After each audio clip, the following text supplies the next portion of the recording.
আসসালামু আলাইকুম। আশা করি ভালো আছেন সবাই। রোজার সময় ঘাস তুললাম, শরীর অল্প নার্ভাস লাগতেছে, তার জন্য আর একটা মোবাইল দিয়ে সাউন্ড বগলে নিয়ে নিতেছি। মানে সাউন্ড ওরকম একটা স্পিড হইতেছে না, কারণ বাতাসের শব্দ ভালো করে শোনা যাবে না, দিকে আরেকটা মোবাইল নিলাম। যাই হোক, মোট কথা আলোচনা আজকে হবো ভুট্টা চাষ সম্বন্ধে কিছু আলোচনা। আমরা কীভাবে ভুট্টা চাষ করি এইটা। আর ভুট্টা চাষ কিন্তু অনেক সিস্টেম আছে, অনেক পদ্ধতি আছে, যে পদ্ধতিতে করেন তারটাই ভালো। কিন্তু কথা হলো ভুট্টা চাষ আমরা কয়েক বছর ধরে করে আছি, প্রায় 7-8 বছর ধরে। ওই অভিজ্ঞতা হিসাবে কিছু আলোচনা করুন। তো আপনারা যদি কেউ ভুট্টা চাষ করেন বা এই বিষয়ে জানবার চান, ভিডিওটা শেয়ার করে রাখেন। আর যদি আমার পেজে এখনও নতুন আছেন, আপনারা হয়তো ফলো করেন নাই, পেজটা ফলো করে রাখবেন।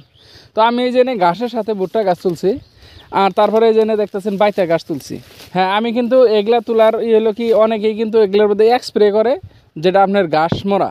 তো আমি স্প্রে করি নাই, এই জন্যই করি নাই। স্প্রেটা আমার নিজের পছন্দ না, মানে কীটনাশকটা আমার ওই জমিতে দেওয়াটা নিজের পছন্দ না আর কি। তারপরেও কারণ গরু আছে, ঘাস হয়েছে, সারটার দেওয়া হয়েছে, ঘাস তুলে গরু দিতেছি। আর ভুট্টা গাছ ওদিন এক ভাই আমার ফোন করছে, কয় ভাই 2টা ভুট্টা গাছ এক লগে রয়েছে, ওটা কী করুম? তো আমি কইছি, হোয়াটসঅ্যাপে মেসেজ দিয়ে দিছি বা কমেন্টে রিপ্লাই দিছি যে ভাই, আপনার যদি গরু আছে তাহলে ভুট্টা গাছে একটা করে কাইটা গরু রেখিলেন। কারণ এই জন্যই 2টা থাকলেও কোনো অসুবিধা নাই, কিন্তু একটা থাকাটা বেশি ভালো। তো আপনার যদি গরুই নাই, তাহলে আপনার 2টা রাইখা কী করবেন? এই যে আপনার যদি গরুই নাই, তাহলে আপনি কাইটা কী করবেন? তাহলে 2টাই থাক। তো তাই কইছি। আর ভুট্টা চাষের যেটা দেখেন, বর্তমান সময় হলো কি, পানির খুব প্রয়োজন। এই যে ভুট্টা গাছটা দেখতেছেন, হ্যাঁ, এটা কিন্তু এই যে এই সাইডে যে দেখতেছেন, এটা কিন্তু বহুত ছোট, মানে এটা কিন্তু এটার চেয়েও আগে লাগানি, কিন্তু এটার পরিস্থিতিটা দেখেন, এটার পরিস্থিতিটা দেখেন। কারণ এই জন্যই বর্তমান সময় ভুট্টার জমিতে ওই খুব পানির চাহিদা, মানে খুব পানির দরকার আর কি। যেহেতু এই যে এটা বাতাস আইতেছে পশ্চিম থেকে, পূব ফুলে গেতেছে বাতাস, তো এটারে পশ্চিমা বাতাস কয় আঙ্গ জায়গায়, মানে আপনারা হয়তো কী চিনেন।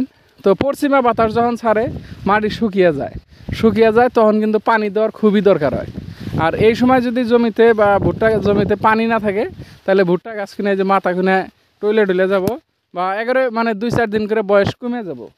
তো ওই জন্যই কইতেছি, যখন আপনি ভুট্টা চাষ করবেন, 1 নম্বর কথা হলো এই আগাছা পরিষ্কার রাখবেন, আর মাটি আগলা রাখবেন, আর পানির ব্যবস্থা করবেন। এই 3টা ব্যবস্থা যদি আপনি ঠিকঠাক মতন থাকে, তাহলে দেখবেন এই যে এই ভুট্টার মতন চেহারা হবো। ওইটার চেয়েও পরে লাগানি, তারপরেও দেখেন কত লম্বা হয়েছে।